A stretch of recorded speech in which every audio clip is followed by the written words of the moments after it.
esa mañana. El viento traía un frío suave, de esos que susurran entre los árboles sin hacerlos temblar.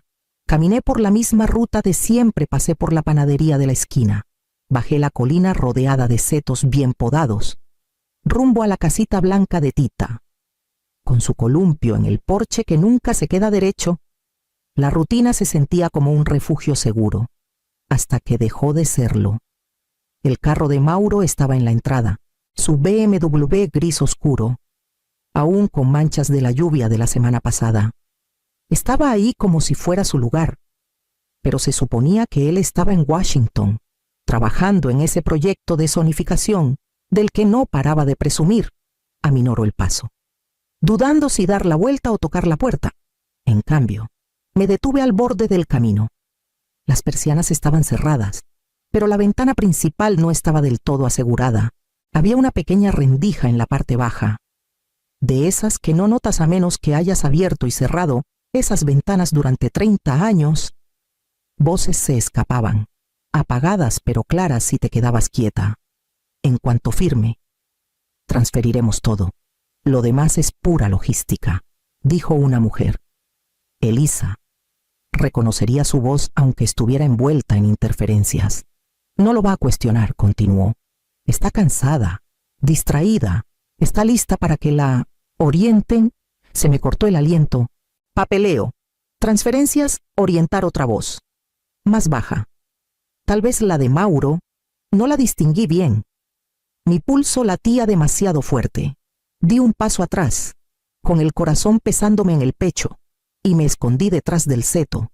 No había visto el carro de Tita, solo el de Mauro, solo las palabras de Elisa, resbalosas como aceite en el aire matutino. Retrocedí con cuidado, sin hacer crujir la grava, y crucé la calle con piernas que no parecían mías. No paré hasta llegar a mi porche, donde el aire ya no se sentía seguro.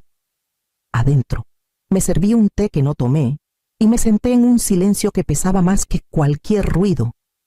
Yo había construido esta vida, cada ladrillo, y no tenía idea de quién intentaba quitármela. La casa crujía mientras la recorría. Como hacen las casas viejas cuando quieren decirte algo, pasé de cuarto en cuarto, tocando las cosas que alguna vez creí permanentes. La mesita, con una muesca de cuando Mauro dejó caer su trofeo de ciencias en 6º grado. El cajón de la cocina abollado, donde Tita se subía para robar galletas. Me detuve en el pasillo, frente a la pared llena de fotos enmarcadas. Nuestra boda, sencilla y bañada de sol. Una foto de los niños en Playa del Carmen, con arena en las cejas y sin preocupaciones.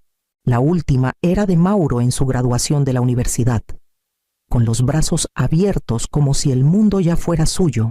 Mis dedos se detuvieron cerca del cristal. Sin tocarlo, todo en esta casa se pagó con noches largas, mañanas tempranas y esos sacrificios que no se anuncian, solo se hacen. Recordé cuando renuncié a un abrigo nuevo para mandar a Mauro a un campamento de arquitectura en Guadalajara. Saltarme almuerzos con clientes para pagar las clases de ballet de Tita. En ese entonces, nada de eso se sentía como sacrificio. Se sentía como ser madre. Pero últimamente, algo estaba raro. Hace 3 semanas, Mauro me preguntó si guardaba la escritura de la casa en la caja fuerte o con el abogado. Lo dijo con tanta naturalidad, como si preguntara por una receta. Un mes antes, mencionó actualizar mi firma digital en los documentos de la herencia, por si alguna vez necesitamos ayudar rápido. Mamá, lo dejé pasar, agradecida de que pensara en el futuro. Y luego estaba esa vez que no encontré la carpeta con mis estados de cuenta. Pensé que la había extraviado. Ahora no estaba tan segura. Regresé a mi estudio y abrí el cajón del escritorio. La llave de la caja fuerte seguía ahí, escondida detrás de viejos formularios de impuestos. La escritura estaba en su lugar, pero de repente, su presencia no me tranquilizó. Se sentía como una carrera que no sabía que estaba corriendo. Me senté y encendí mi laptop. Si estaban planeando algo, necesitaba saber hasta dónde habían llegado. Mauro llegó tarde la mañana siguiente. con un chai de vainilla del café cerca del juzgado. El que sabe que me gusta, el que nunca recuerda a menos que quiera impresionar a alguien. Pensé en pasar a verte, dijo. Todo luz y encanto. Sonabas cansada por teléfono ayer. No había hablado con él por teléfono. Se acomodó en el sillón frente a mí como si fuera rutina. Yo me quedé en el borde del sofá, sin saber si seguía siendo madre o ya era una presa. Habló de más del tráfico, los permisos municipales, el precio de la madera. Sus manos no paraban ajustándose el cuello de la camisa, golpeando la taza, quitándose migajas invisibles de las rodillas. No me miró a los ojos más que por un instante. «Te ves bien, mamá», añadió en algún momento. «Te estás cuidando. Eso es bueno». Sonreí porque he practicado. Lo intento. Charlamos 20 minutos más antes de que mirara su celular y se levantara. «Tengo que irme». «Solo quería pasar a verte». «Claro», dije, acompañándolo a la puerta, después de que se fue. Me quedé un buen rato en el pasillo, mirando la puerta cerrada como si me hubiera traicionado.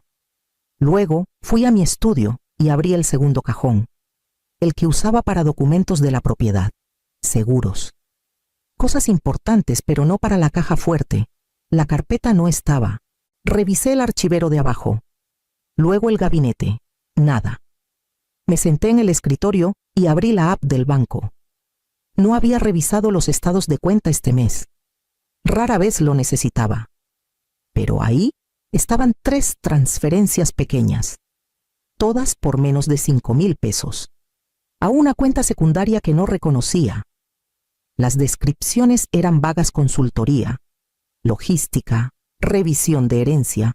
No sabía qué estaban planeando aún, pero ya estaban en movimiento, silenciosamente, legalmente, hasta torpemente. Miré la pantalla. Luego tomé mi agenda. Mañana llamaría a alguien que no sonriera al mentir. Llevé muffins de limón a la casa de Tita esa tarde. Ella abrió la puerta con una sonrisa cansada, una mancha de pintura en la manga y Rufina gritando desde el fondo que ya casi terminaba de colorear el arco iris. Tita me hizo pasar. «Ignora el desastre.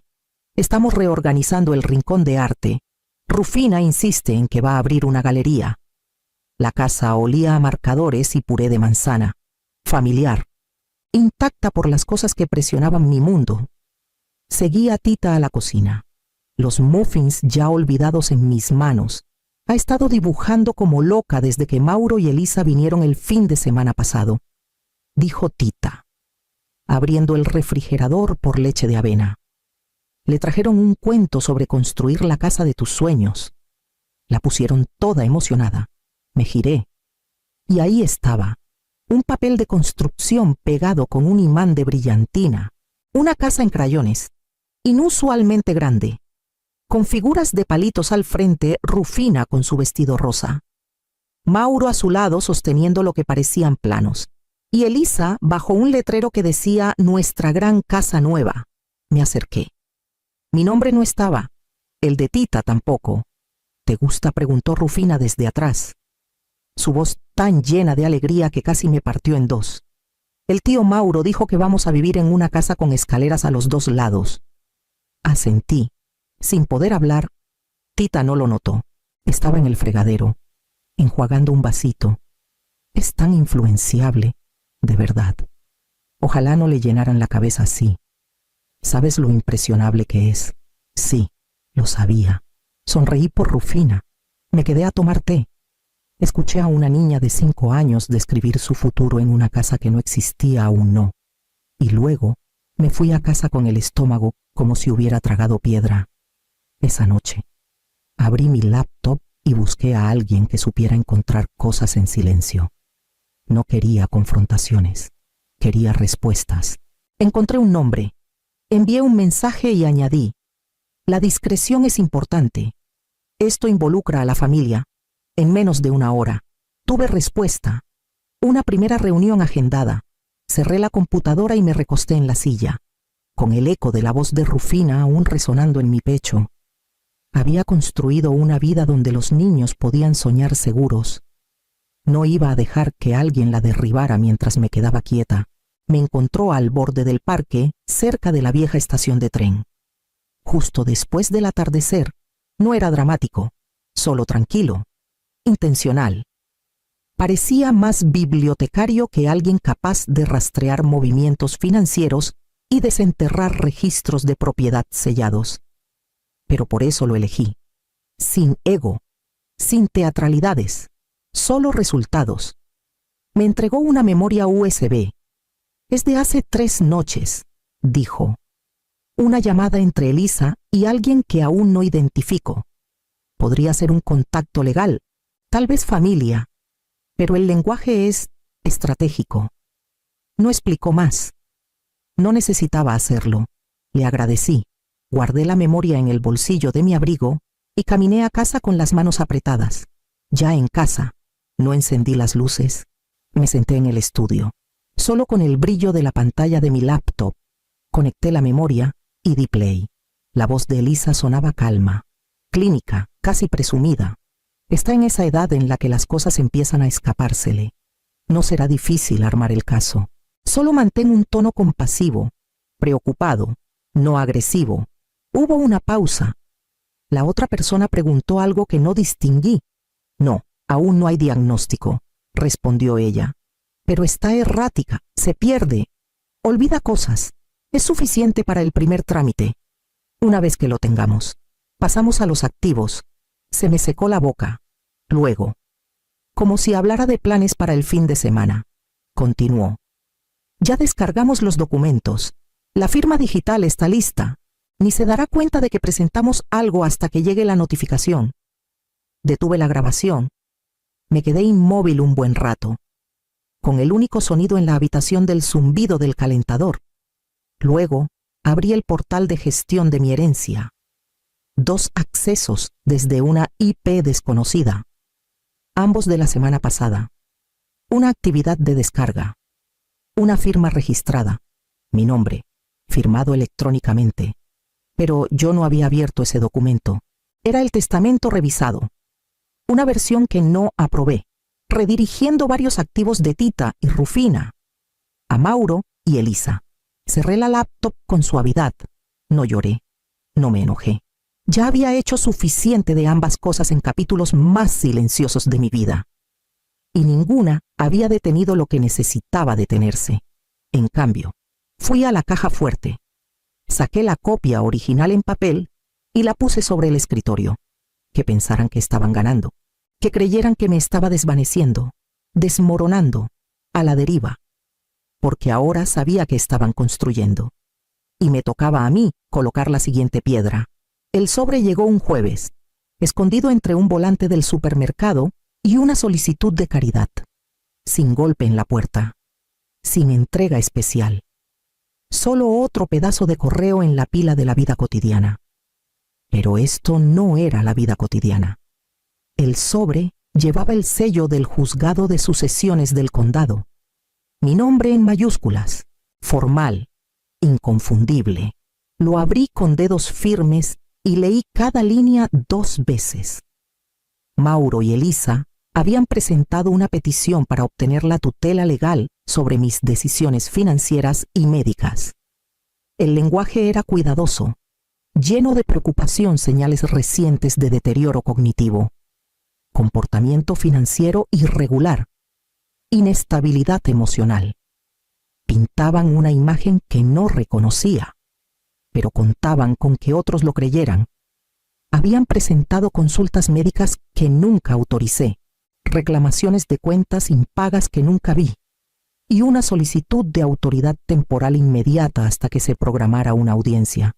Mis manos no temblaron, mi voz no se quebró, pero dentro de mí, algo afilado y definitivo encajó en su lugar. Cerré la carta. Caminé a la cocina y busqué mi vieja libreta de teléfonos, la que tiene números garabateados en los márgenes. Nombres escritos en una época en la que la confianza no era tan frágil. Cerca del final, lo encontré Esparza, Leopoldo, abogado. Habíamos trabajado juntos años atrás. cuando aún diseñaba planes de zonificación comercial y discutía con contratistas. Nunca se le escapaba un detalle. Llamé al número. La misma voz respondió, más vieja, pero clara. Leopoldo, dije. Soy Carmen Halstead. Te necesito, sin rodeos, sin ponernos al día. 2 horas después. Estábamos en su oficina, rodeados de alfombra gruesa y el olor a cuero gastado. Le entregué el sobre y esperé mientras leía en silencio. Cuando levantó la vista, lo miré a los ojos. Piensan que soy débil, dije. Porque los quiero, porque no lo vi venir. Arqueó una ceja. Y ahora, dije. Van a ver cómo es el amor cuando deja de ser suave. Se recostó. Hizo crujir sus nudillos y sonrió. Entonces, démosles a cero. Esa noche, en casa, abrí la carpeta etiquetada Contingencia, la que construí en silencio después de que mi esposo murió. Por si acaso, escogí el lugar, un café pequeño, terreno neutral, donde todo olía a canela y nadie alzaba la voz. Mauro llegó primero, con la chamarra que le regalé hace 2 navidades, la que solo usa cuando quiere verse confiable. Elisa llegó después, impecable como siempre, con la sonrisa lista antes de siquiera verme. Se sentaron frente a mí como si fuera un brunch familiar. Mauro preguntó por mi jardín. Elisa alabó mis aretes. Removí mi té lentamente, dejándolos dar vueltas alrededor de lo que creían que debían decir. Solo estamos preocupados por ti, empezó Mauro, con voz baja, casi tierna. Algunas de tus decisiones recientes han sido confusas. Elisa asintió rápido, sin juzgar. Carmen, solo queremos ayudar. Queremos asegurarnos de que estés protegida. Protegida. Dejé que la palabra flotara en el aire entre nosotros. Siguieron hablando algo sobre planificar el futuro. Responsabilidad compartida. Tranquilidad.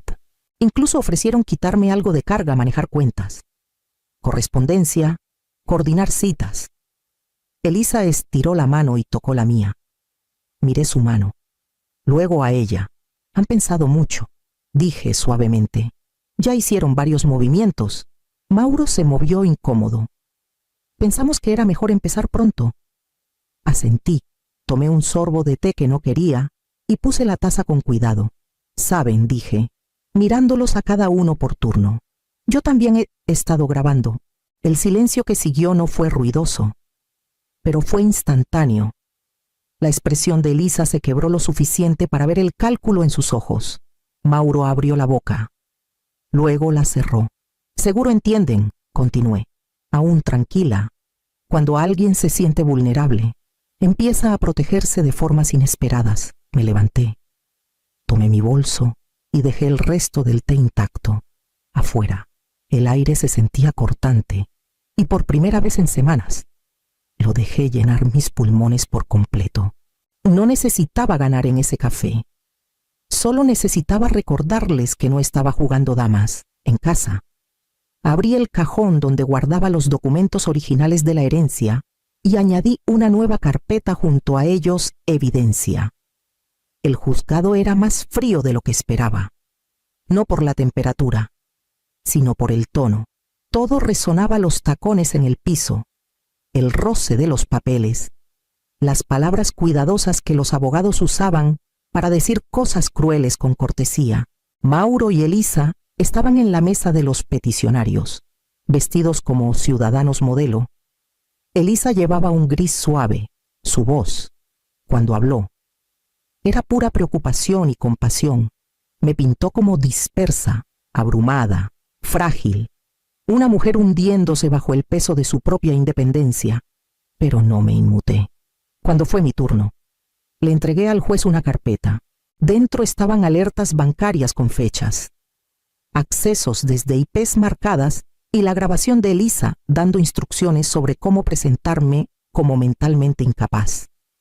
Luego, la declaración notarillada de mi médico, confirmando que no mostraba signos de deterioro cognitivo. Por último, el registro de actividad digital mostrando la firma no autorizada en la revisión de mi herencia. No alcé la voz. No necesitaba hacerlo. El juez leyó en silencio, deteniéndose solo una vez para mirar a Mauro, quien miraba al frente, sin decir nada. Elisa intentó responder, pero su tono cambió, perdió la suavidad. Sus palabras se volvieron cortantes, rápidas. Fue un malentendido. Todo era una precaución, una falta de comunicación. El juez levantó una mano. Ya hemos oído suficiente. El fallo fue rápido. La petición fue desestimada, sin fundamento, sin causa. La tutela fue denegada. Y se emitió una advertencia sobre futuras presentaciones similares. No sonreí. Solo me levanté, recogí mis papeles y pasé junto a ellos sin mirarlos a los ojos, afuera. El viento atrapó el borde de mi abrigo y lo revolvió alrededor de mis piernas. Pero no me detuve a arreglarlo. Mis tacones resonaron contra el concreto como signos de puntuación. En casa, abrí mi diario y tracé una sola línea en la página. Nada más. Luego pasé a la siguiente y comencé una nueva entrada con la fecha y una palabra adelante. Tita llegó tarde la noche siguiente. Con los ojos rojos y la voz ya quebrada antes de siquiera sentarse, leí los documentos. Dijo: los registros del juzgado, la petición, todo. Mamá. Debí haberlo visto. Tomé su mano desde el otro lado de la mesa. Temblaba en la mía, ligera e incierta, como si intentara entender años que no había vivido del todo. No se suponía que lo hicieras. Dije suavemente. Ese era el punto. Te protegí. Incluso cuando yo necesitaba protección. Se secó la cara con la manga. Pensé que Mauro solo era insistente. No sabía que estaba. Su voz se quebró. Lo siento. No había nada que perdonar. Y se lo dije. Nos quedamos ahí un buen rato, sin hablar, con la habitación llena solo del sonido de la casa asentándose en sus cimientos. Miré a mi hija, no como la niña que crié, sino como la mujer que ahora veía las sombras por lo que eran. Quiero ayudar, dijo, con lo que sea, con todo. Ya lo estás haciendo, dije. Se quedó a dormir. No hablamos mucho más, pero al pasar por el pasillo antes de dormir, vi algo cambiar en su expresión. No solo tristeza, no culpa, algo más fuerte, determinación. Cuando la casa se quedó en silencio, regresé a mi estudio y saqué una hoja limpia, una nueva lista. Esta vez con el nombre de Tita en la parte superior, no como alguien a proteger, sino como alguien en quien confiar, en la oficina del abogado. Firmé los nuevos documentos con mano firme. Mi herencia ahora era sencilla: la casa para Tita, el fideicomiso para Rufina, y todo lo demás: las cuentas, las acciones. Las cosas silenciosas que construí en la sombra se dividirían en mis términos, no en los de ellos, sin lagunas, sin control compartido, sin más firma que la mía. De vuelta en casa, entré al estudio, abrí el cajón bajo el librero y saqué la pequeña caja de lata que no había tocado en años. Dentro, puse un sobre sellado. No iba dirigido a nadie, solo una carta, escrita a mano y silenciosa. Esto no era venganza. Era recordar quién soy. Di, y me quitaron, pero nunca desaparecí. Si estás leyendo esto, significa que buscaste en el lugar correcto por la verdad. Cerré la caja. La devolví a su lugar y cerré el cajón.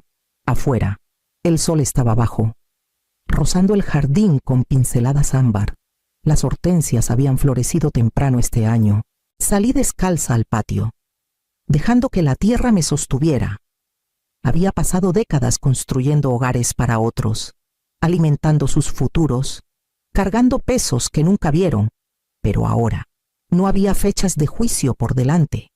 No había firmas que falsificar. No había voces que silenciar. Solo la mía. Me senté al borde del camino de piedra que yo misma puse. Y por primera vez en mucho tiempo, dejé que el silencio hablara por mí,